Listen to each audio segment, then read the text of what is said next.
This is Covering the Spread. Here are your hosts, Jim Saunders and Dr. Ed Feng. What is going on, everybody? Welcome on into Covering the Spread. That's right, here on the FanDuel Podcast Network and numberFire.com, where today we are taking a look at the Football Outsiders projections for 2020, talking with Aaron Schatz, the creator of DVOA, the editor-in-chief of Football Outsiders, and so much more to get you set for 2020 NFL. My name is Jim Saunders. I am a senior writer and analyst for numberFire.com, joined here, as always, by Ed Feng. You can find his work over at thepowerrank.com. Ed, we are a couple of weeks now into this weird overlap of MLB, NBA, NHL, whatever else you may have it. It's been a fun ride so far. How you doing? I'm doing pretty good. It's nice. So first of all, my kids are back at school, so I get, I have a little bit more time, kind of during the day, sit down, have some lunch at like around 1, and hey, boom, there's an NBA playoff game that's starting, one of the first in the day. And it's kind of, there's like these random little things that the pandemic makes that are actually kind of nice, like getting a playoff game at, 1 o'clock in the afternoon. Yeah. So that's been pretty good. And then the Champions League has gotten moved back too. So that's been going on. Had some of the, quarterfinals last week. Had a chance to watch Bayern Munich just destroy Barcelona. It was a little embarrassing for the Spaniards. And then, I had to give I was giving a kid a hard time that had a Barcelona shirt on, and I don't think he had any idea why I was giving him a hard time about his Barcelona jersey. But it was kind of like, good. But that's been a lot of fun as well. It's been weird, like this whole situation. Like my Twitter timeline is a mess because I'm probably watching baseball because, DFS stuff, betting stuff. Sure. Someone else is watching, they're watching basketball. Someone's watching hockey, and everyone's tweeting about, and someone is watching the Barcelona game. And I can't keep up with what people are talking about on Twitter. And I haven't had that feeling in a long time, but it's so nice to have activity on my Twitter feed again. This is a delight. I love it. Right. Yeah, absolutely. But you can just kind of, sometimes you just jump on Twitter in the middle of the afternoon. It's like, oh yeah, that's right. That other Champions League game is going on today. Right.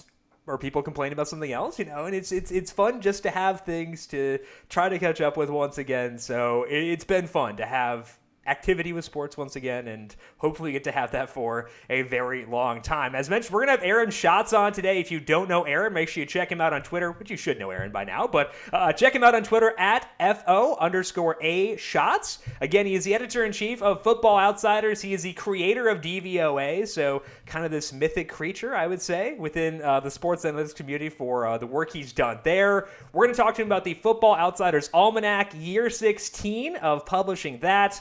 We're going to talk about their 2020 DVOA projections and his outlook for this upcoming NFL season. See if we can find some betting edges based on what Football Outsiders numbers say. Before we do that, though, quick reminder to subscribe to Covering the Spread wherever you get your podcasts. We've had a lot of good stuff recently. We had Orlando Scandrick, the former cornerback for the Dallas Cowboys, on 2 weeks ago. He talked about the impact of a lack of preseason, what that does, whether it advantages offense versus defense.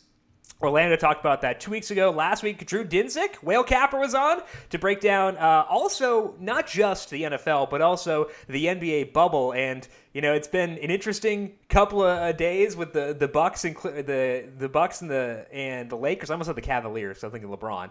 But adjustment period apparently.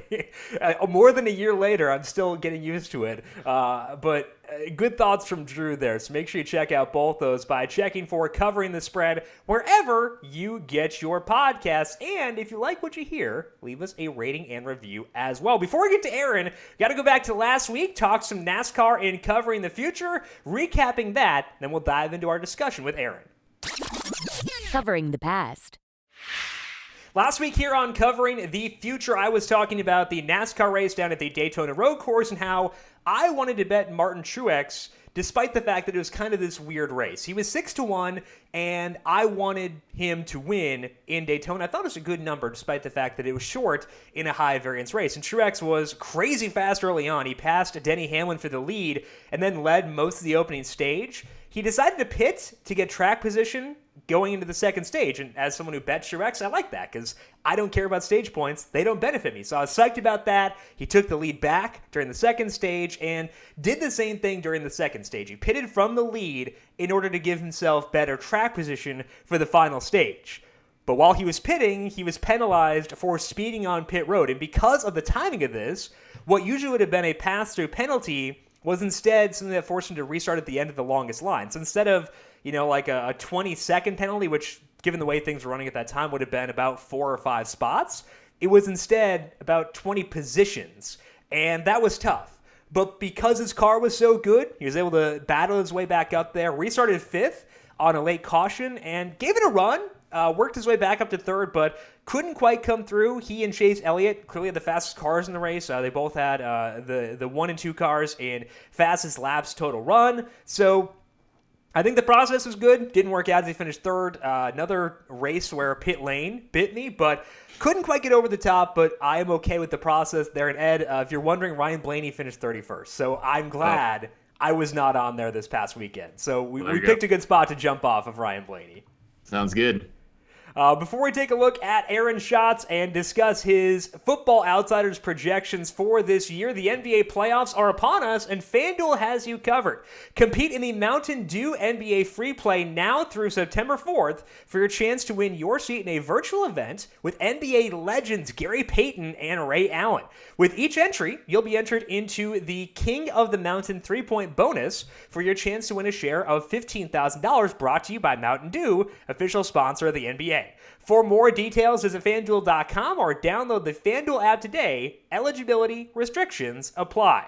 Let's bring on Aaron Schatz now. Find him on Twitter at FO_A Schatz. He, again, is the editor-in-chief of Football Outsiders, the creator of DVOA. We're going to talk to him about the Football Outsiders Almanac for 2020. If you want a link to the Almanac, it is in the notes for this podcast over on numberFire.com. Direct link to that. You can find that there. Let's talk some NFL, though, with Aaron Schatz. Covering the present.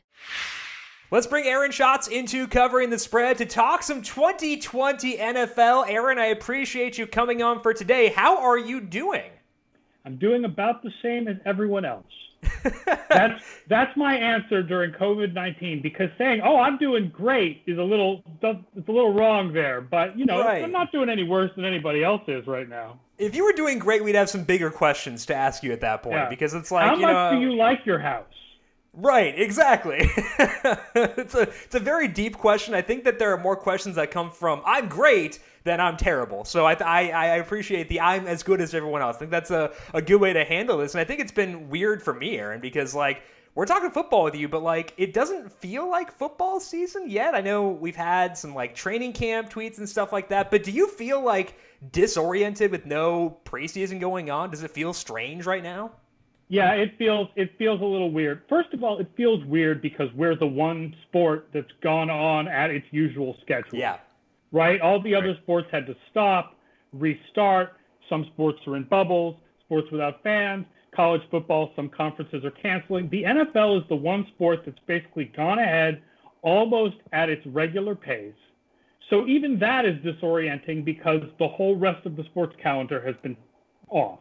Yeah. But then the fact that there's no preseason games is weird. The rhythm of the preseason is off.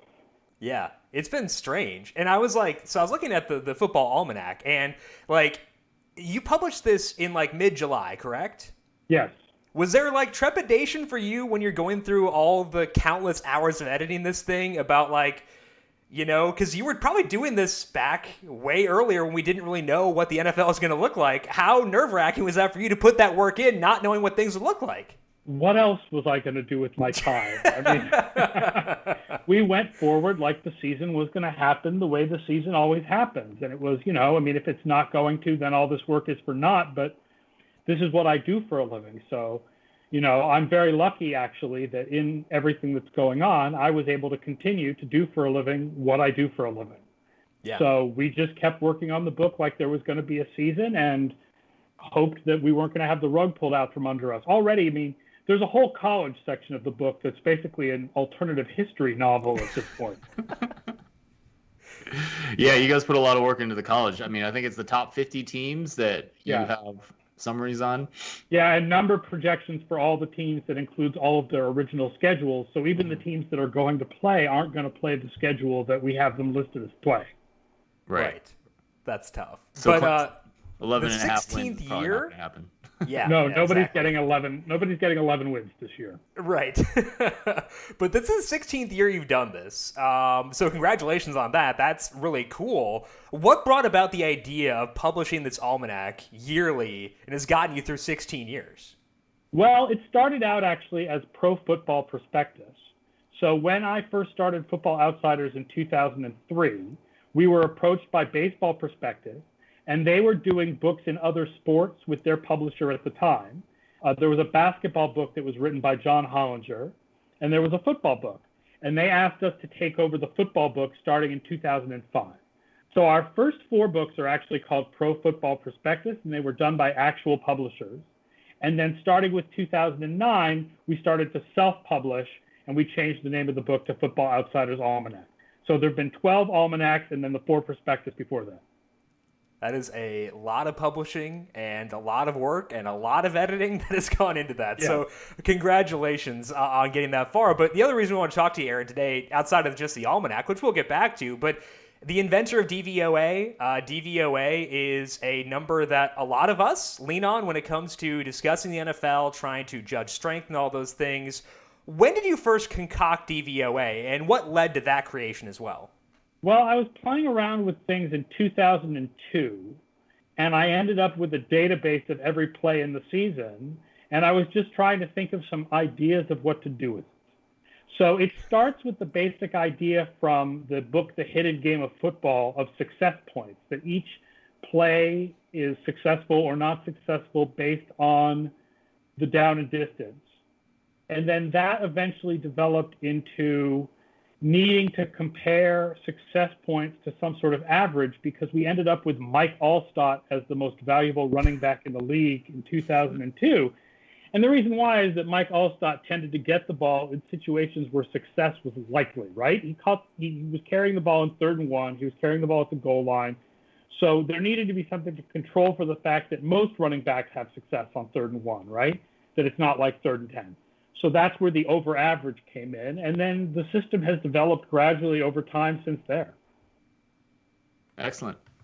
So we're going to talk about the Football Outsiders Almanac. I use it every year to do my NFL prep. I highly recommend that anyone interested check it out. You have each team's DVOA projection for the upcoming season. Can you just give us a bird's eye view of how that comes about? Sure. There's a number of variables that go into it. It starts with their DVOA from the last 3 years, with last year counting about 6 times as much as either 2 or 3 years ago. But we do account for 2 and 3 years ago because teams do tend sometimes to settle back into their longer-term pattern.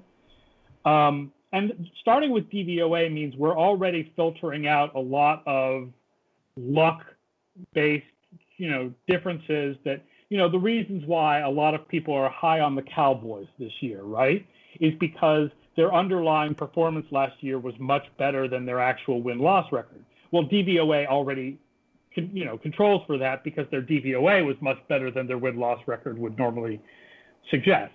So by starting with DVOA, we're already starting with, Dallas up and Green Bay down, and the teams that their underlying statistics last year didn't match their win-loss record. Then there's variables for things like coaching continuity, offensive line continuity, performance in a couple of specific places, and then personnel changes.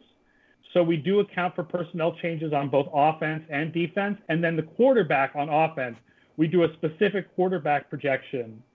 That way, when a team changes quarterbacks, like, for example, going from Jameis Winston to Tom Brady, we can try to account for what that different quarterback is going to mean. Although, it's, you can't ever project a quarterback without including some sort of team. The team is going to play some role in those numbers.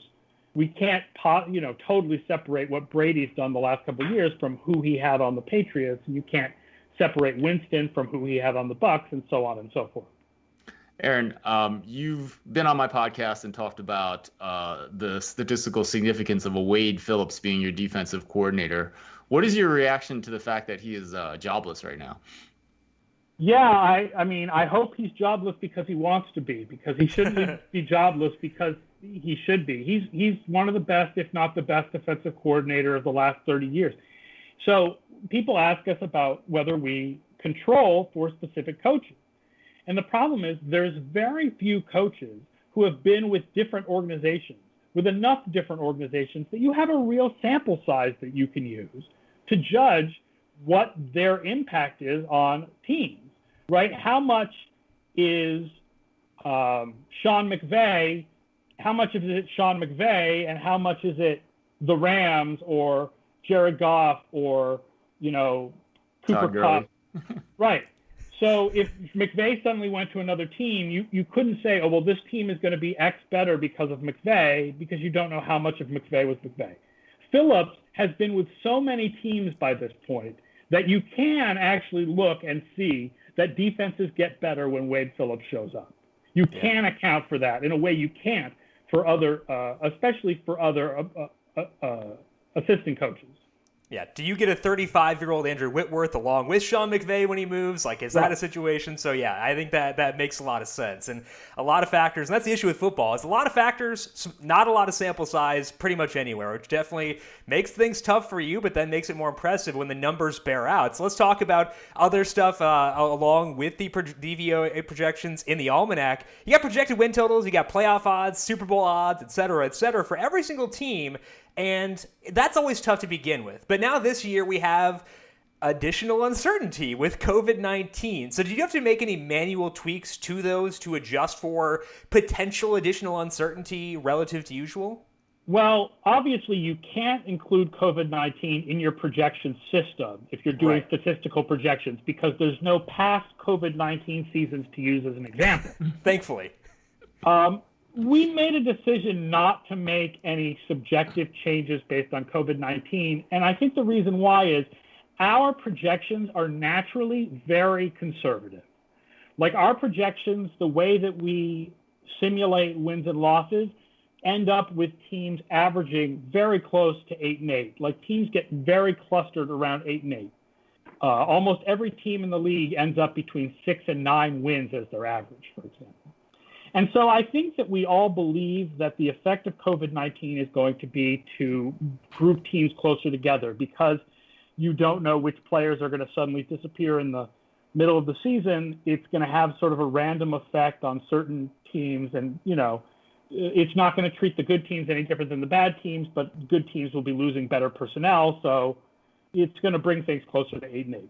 So since we already had a really conservative system, we didn't feel like it made sense to make a subjective manual change that would bring the teams even closer to 8-8.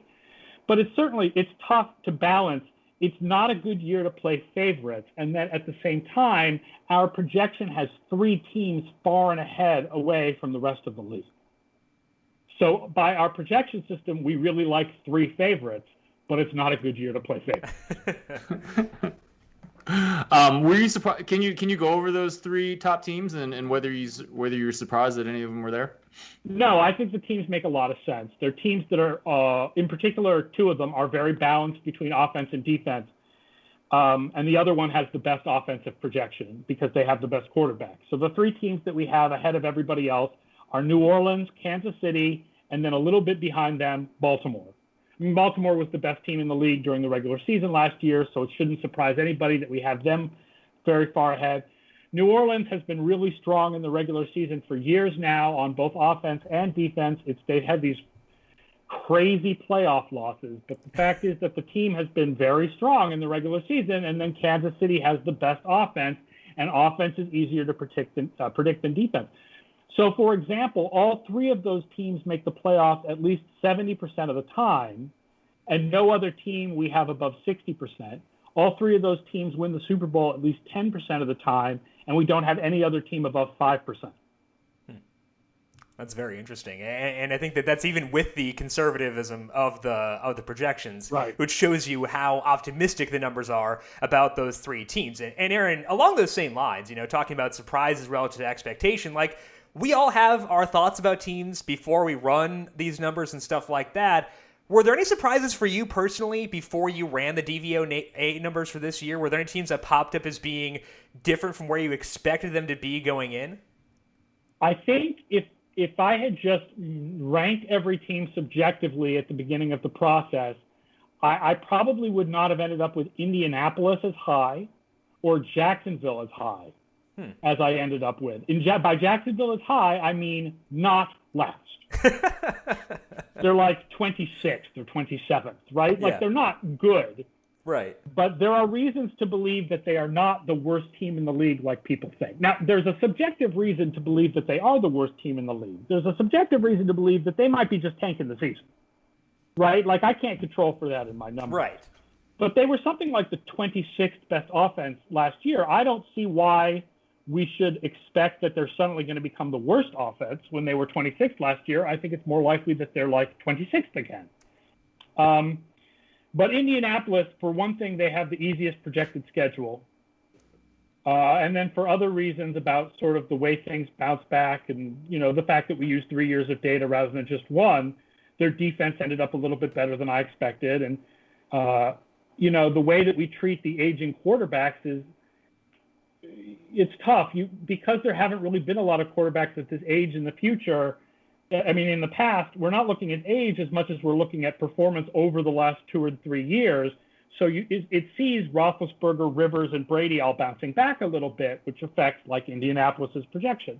So we ended up with Indianapolis higher than I think I would have expected. They end up, I think, 5th in projected wins. It might be 6th now after Seattle added Jamal Adams. Mm-hmm. But having the easiest schedule in the league is part of that. Excellent. So the full Almanac shows how often each team is going to finish in a different win range, from Super Bowl contender to, you know, worst team, whether that's Jacksonville. Which team do you think is going to have kind of like the most high variance results? Like what's the most intriguing team to you? So I looked this up earlier, which teams had the highest variance, and I don't have any variables in here that specifically try to create variance. I've actually thought about doing that in the future. For example, I wonder if it might make the system more accurate to have a variable for the backup quarterback, sure, as well as a variable for the starting quarterback, because in the, you know, when you do end up with the backup quarterback, there's a big difference between having Jameis Winston and having some 5th-round rookie who nobody's ever heard of, or like Logan Whiteside or something. Logan Woodside. So Tampa Bay, though, had a wide range. Pittsburgh had a wide range, and New England had a wide range. Those were the 3 widest ranges. A lot of that has to do with defensive regression that's expected from Pittsburgh and New England because their defenses were so dependent on turnovers last year. Mm-hmm. But a lot of it also has to do with sort of the not being sure what you're getting at quarterback with those teams. Yeah, and they're easily the 3 most drastic ones. And I think that the Pittsburgh one is pertinent, too, as you were just talking about the backup quarterback, because there's a pretty massive gap between Ben Roethlisberger and Mason Rudolph. Regardless if you expect Mason Rudolph to be somewhat better than what he was last year, it makes sense. So I'd be interested to see how that would work as well. Let's talk about playoffs here, because over at FanDuel Sportsbook, you can bet yes or no on the playoffs for every single team. And like we mentioned, you have those literal numbers available to you via the projections. Do any teams seem to present a bunch of value in either direction based on the current odds at FanDuel? Yeah, this is one where I think we're going out a bit on a limb compared to everybody else. But the San Francisco 49ers to miss the playoffs at plus 300. Really like that one. Not that I think they're going to miss the playoffs. I have a feeling we have them a little bit too low, but they only make the playoffs in about half of our simulations because of the fact that we account for the last 3 years, not just the last year. San Francisco last year was the first team in 35 years of DVOA to improve by 20% on both sides of the ball. It had never happened before that a team had improved by so much on both sides. And there's a little bit of this thing called the plexiglass principle, which suggests that for most teams, when they improve dramatically from year 1 to year 2, they have some retrenchment in year 3. When you combine that with some of the personnel changes that they've made, losing Emmanuel Sanders on offense, losing DeForest Buckner on defense, we're expecting them to come back to the pack a little bit. And then also a hard schedule being in a really hard division, right? Like we have all 4 NFC West teams projected with an average over 8.0 wins. So, if you ask me to bet, even money, I would say San Francisco will make the playoffs. Sure. But if you're getting plus 300 on them missing the playoffs, I think that's a really good bet. Yeah, and San Francisco's defense was so good, and you already talked about how defensive performance is not very predictable from year to year. It's much easier to predict. A lot of the offenses, everybody's like Shanahan. The offense can't possibly, not be a top 10 offense. The first 2 years Shanahan was there, it was not a top 10 offense. Right. Not every year that he was in Atlanta did he have a top 10 offense. Like, Shanahan does not have this impeccable record, even though the fact is that film geeks swear by his design. Right. Yeah, and also Garoppolo, I still think, has a lot to prove. Good year last year. But agreed. Yeah, I mean, he's got to do it again before I'm a full believer. I agree. So let's talk about the Super Bowl odds, because you mentioned how the Chiefs, the Ravens, and the Saints are kind of outliers, and they are above the pack from a Super Bowl odds perspective. Are there any teams you're looking at here in a year where we may want to fade the favorites because of the uncertainty as maybe being better than their odds would indicate to win the Super Bowl? Based on the odds that you guys have at FanDuel, absolutely. New Orleans Saints plus 1,200. Okay, perfect. I would have the New Orleans Saints with Kansas City and Baltimore, right? Kansas City's at plus 650, Baltimore's at plus 700. We actually have New Orleans as the favorite to win the whole thing right now. Okay. But even if you don't have them as the favorite, if you had them third out of that group, it still would suggest that their odds should be with Baltimore and Kansas City, not like not almost twice as much at plus 1,200. So looking at the Super Bowl odds at FanDuel, the one I would like is to put on New Orleans Saints at plus 1,200. And they don't have to compete with the Chiefs or the Ravens until the Super Bowl, which definitely helps too. Right. Those two teams we have ahead of the rest of the AFC, but they have to compete with each other, whereas we have New Orleans. I mean, their projection has a pretty good gap between them and the other top teams that we have in the NFC, which are Dallas, Seattle, and Tampa Bay. Yeah, absolutely. Well, that is Aaron Schatz. We have a link to the Football Outsiders Almanac in the show notes over on numberFire. So if you want a link to that, go to numberFire.com and check that out. Aaron, I appreciate you taking the time to talk some football with us to get set for the season. There, you've got Here's it. The book again. There you go. In full print as well. I think it's like 500 pages Look or so. how thick that is. Yeah, that's a lot of football knowledge in there. Comes in Kansas City Chiefs colors to celebrate their victory. All right. I love it. Well, Aaron, thank you so much. Congratulations on 16 years of the book, and have fun this NFL season. We'll talk to you again soon. Yeah, thanks, Thank you so much for having me on the show. And yeah, here's to a season that lasts 16 games and is sort of kind of normal. Let's make it. Let's do it. That's all we can ask. Thank you so much. Covering the future. Big thank you once again to Aaron Schatz. Make sure you give him a follow on Twitter if you don't already. I'm sure a lot of you already do, but at FO_A Schatz to check out his work there. And Ed, that Almanac, there's just so much goodness in there from front to cover. Like, it's a lot of work. Yeah, for sure. And I really like the Almanac for the context that it gives you on teams, right? Yeah. So whether it's a coaching change, whether it's like how a particular pass rusher has performed, and whether, because sometimes a guy will get a lot of pressures and not necessarily record a lot of sacks. Mm-hmm. And we know that'll probably, regress for the better, and he'll get more sacks the next year. Football is all about context, right? And we've been a lot of statistics to try to account for that context. But especially in the NFL in the preseason, I think you really need to know about player situations and, how each individual player has performed.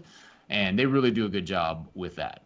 Well, it's not just that context, but also the context of showing the range of outcomes in wins and how often they fit in specific ranges. Because we talked about this with Whale Capper and the way his model works. Like, that's so key in helping you from a betting perspective, knowing that variance, because there's a big difference between a high variance team with an 8.5 win projection versus a low variance team. And it's important to know that, and they do, put that out there within each individual team preview. So context is critical,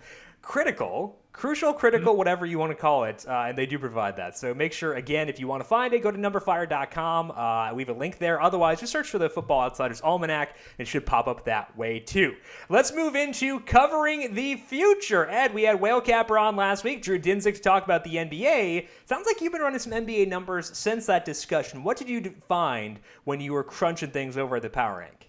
Yeah, in some sense, I wanted to check like his idea and see what it gave me. So the idea is like, let's look at the markets and what they've said since the All-Star break on these teams. And normally, like I try not to trust a small sample size, and I wouldn't trust efficiency numbers in that sample size or whatnot. But the markets are a little bit different, right? We know it. I tend to trust that in a small sample size more, just because it is the market. It is kind of the gold standard of prediction. And what I do is I put those games, I adjust for who you played, and it gives me rankings just like it gives me rankings and point spreads on neutral courts, which is exactly what we're seeing in the bubble. So I ran those numbers and got a team ranking for every team, compared it to the markets, and found it was actually garbage. It wasn't anywhere near where these projected point spreads were. So usually point spreads were a lot less than what the market spread was. And I was like, oh, okay, well, we need to dig a little bit harder. So what you need to do is you need to, again, control for context, right? You can't just take every game. You need to take, if you're trying to get the Bucks, you need games in which they have Giannis and they have Chris Middleton. If you want the Lakers, you need to have games in which they have LeBron, in which they have Anthony Davis as well. So if you just do the team analysis by taking, these closing point spreads in the market and coming up with team rankings after you adjust for who you play, if you just do it the simple way, you get that the Bucks and the Lakers are both about 7 points better than NBA average. When you just isolate the games in which their top two players play, then you start seeing a separation with Milwaukee. And this is what Drew was talking about last week. I think I talked about it a couple weeks ago. Milwaukee's the best team in the NBA when they have all their guys. They're about 10.2 points better than NBA average. And now when you start looking at it, Orlando is about minus 1.5 worse than NBA average, and you're getting a point spread of about 11.5, and that's pretty much what the markets are giving you at 12. So suggests not any value there. With the Lakers, they're 8.3 points better than NBA average when they have LeBron and Anthony Davis. That's obviously pretty good. They're a serious title contender. And I actually had to change my calculation a bit for Portland because I wanted both Damian Lillard and Nurkic, the big guy who hasn't played in every single game. When they have both of those guys, the markets think they're 4 points better than NBA average. So that suggests that that the point spread in that game should be about 4.5. It's been 6 in the first game. So, is there value there? Maybe. We had the result where Portland won game 1. But there was a couple of things going on in that game. The Lakers couldn't hit a shot at all, especially from 3. They shot really terribly from 3. They shot anywhere near what they would shoot in a game. They probably win that game and potentially cover as well. But, Portland came out and punched them in the mouth, and the Lakers didn't. The Portland was the more active team, the more energetic team, and that was clear kind of from the get-go. So I think a lot of people expect the series to be a little bit closer, maybe potentially even competitive. Especially if Portland can get another win in game 2 or game 3. So also looking another series that I've been kind of looking at is the Clippers versus Dallas. So, if you have Kawhi Leonard and Paul George for the Clippers, if Dallas has both Doncic and Porzingis playing, it suggests that the Clippers should be about a 4.5 point favorite in that series. The markets have been about 6.5. And so this is interesting to me, right? Because it's a direct check on what the market should do going forward based on what they've done in the past. So that's another thing I'm keeping an eye on. We'll see how this analysis goes. It's very interesting. I was checking, you were talking about the Bucks Magic and how it was still very heavily slanted towards the Bucks. I was like, cool. Maybe people are going to be off the Bucks given what happened last year in the playoffs, given, maybe there's this perception that they can't win. So I went to FanDuel Sportsbook and looked at the odds, and it's like 12 and a half. They're minus 6,000 to win the series still. The Magic are 15-1 to win the series. So If you wanted to buy low on the Bucks, you don't really have a chance to do so. Like the markets are still there, but I think that the data on specifically with Nurkic, that's really interesting too, because it does change the context. That's one thing that Drew mentioned too when we were talking last week, is the difference Nurkic makes. So I think it's smart that you have those numbers where you can isolate when they have those two key players in there. Yeah, absolutely. And I don't know if Adam Stanko talked about it on our show, but he's very high on Nurkic, and he thinks he is a difference maker on the court. He actually has a pretty good looking stroke, even though he doesn't shoot a lot of 3-pointers. And that could really be a fascinating series. Yeah, and if we can get good series from both the LA teams right off the jump, that would make things pretty exciting. So we'll see how things play out there, and I'm sure get more updates on the NBA as we go along. For my covering the future, I want to discuss something we were talking about with Aaron before, which is the playoff bets over at FanDuel Sportsbook, because I've kind of flirted with this one throughout the entire offseason, but I want to fully commit to it today and bet the Bills at plus 144 to miss the playoffs for 2020. The implied odds of the Bills missing the playoffs at that number are 41%, which means their odds before the VIG of making the playoffs would be 59%. You're going to have a hard time finding projection systems that will buy that number at the Bills at 59% to make the playoffs. At numberFire, we have our power rankings up. They have the Bills 15th in the power rankings with a projected 8.6 wins, which gives them 53% odds to make the playoffs. So you're getting about 6 percentage points of value there. If we look at Football Outsiders and their Almanac, there's even more value going against the Bills there because they have the Bills at just 43% to make the playoffs, and that's right in line with the Detroit Lions, who, for context, are minus 310 to miss the playoffs, whereas the Bills are plus 144. So maybe this should actually be bet the Lions to make the playoffs, but we're talking about the Bills here because I think that this one...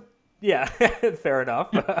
As a Detroit guy or a Michigan guy, you probably know a thing or two about that. But as far as the Bills go, I think it makes a lot of sense that the projection system will be lower on the Bills because Josh Allen did get better last year. But it's easy to get better when your baseline is so low. And they did add Stephon Diggs. That should help him a little bit. But Allen was still 27th in per dropback efficiency last year, according to numberFire's metrics.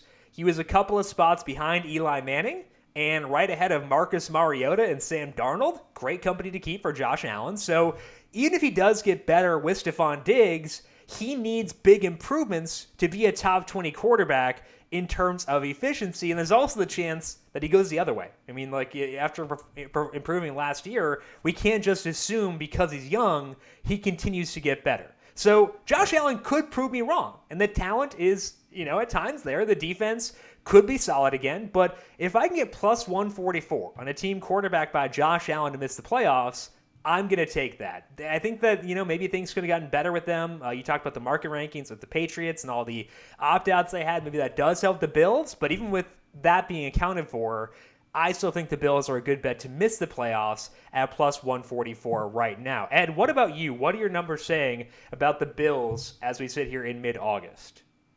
Yeah, the numbers think the Bills are a better than NFL average team. I think you're right to have questions about Josh Allen. I thought his performance last year was remarkable. I don't know if he can do that again. But what does give me pause is I'm starting to rethink my analysis on New England. I have been high on them, just given the Belichick factor, given how good their defense is.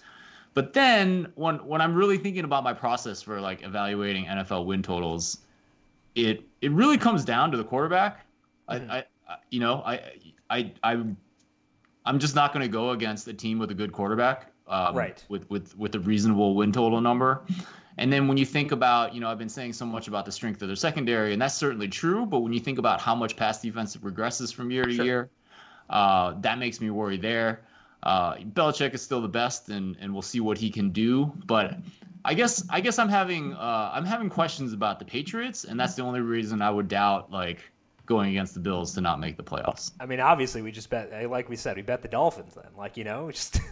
Let's just dive fully in, get on the Tua train, and bet the Dolphins. What are the Dolphins here? I think I looked this up last week, but the Dolphins plus 410 to make the playoffs, easy money there. If you're a huge Adam Gase person, plus 430 on the Jets. What could possibly go wrong? This is great. This will be fun. We don't need the Patriots to get the Bills out of there. We'll be fine. Yeah, we'll see. That would be a huge shakeup in the AFC East. I am looking forward to the Bills fans, I'm sure, taking this very well. There are a lot of reasonable Bills fans, so I have faith in Bills Mafia to handle this one well. And that is all the time that we have for today. Want to give a big thank you once again to Aaron Schatz of Football Outsiders for talking about the Football Outsiders Almanac. Make sure you follow him on Twitter at @FO_A Shots to get all of his stuff there and check out the Football Outsiders Almanac. It is well worth the read there for sure. Ed, what's going on for you over at the Power Rank this week? Yeah, you can get my NFL preseason rankings based on FanDuel's win totals. This is something that is part of my numbers all year long, obviously with decreasing weight as the season goes across. But, it's such a small season in the NFL, such a short season in the NFL. You really do need a good preseason prior. This is the biggest part of my preseason prior. And you can get it right now. So sign up for my free email newsletter at thepowerrank.com. And you mentioned last week, JJ Zacharyson on the Football Analytics Show as well. So make sure you check that out to hear. You talked to JJ about projections, I assume, right? Yeah, we really dug into his model. We talked about how he builds things from the team first and then gets down into individual players and looks at target share and just how that's a combination of both science and art. Sometimes he has to make little tweaks on things.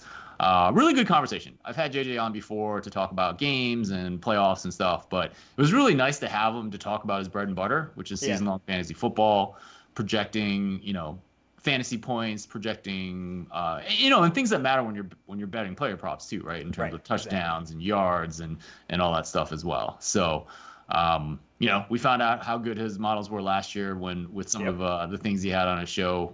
Probably need to have him on again to talk NFL player props soon. So it was really nice to have him to talk about his forte. Awesome. Make sure you check that out over at the Football Analytics Show and check out Ed's rankings at thepowerrank.com as well. I am on Twitter at Jim Sannes, JimSannes. You can also follow the FanDuel Podcast Network at FanDuel Podcast. As a reminder, as we get close to NFL season, make sure you are subscribed to Covering the Spread to get the podcasts right when they are posted so you can dig in and try to find some betting value. Big thank you to Calvin Theobald, our video producer, for running the video side of things here today. Thank you, Cal, as always. And thank you to everyone for tuning in. Good luck with your bets. Hopefully everyone is healthy and safe as we get set for NFL season. We can sit back, enjoy, and just watch some football and continue the sports wonderful time we've had over the past couple of weeks. We'll talk to you again soon. This has been Covering the Spread right here on the FanDuel Podcast Network.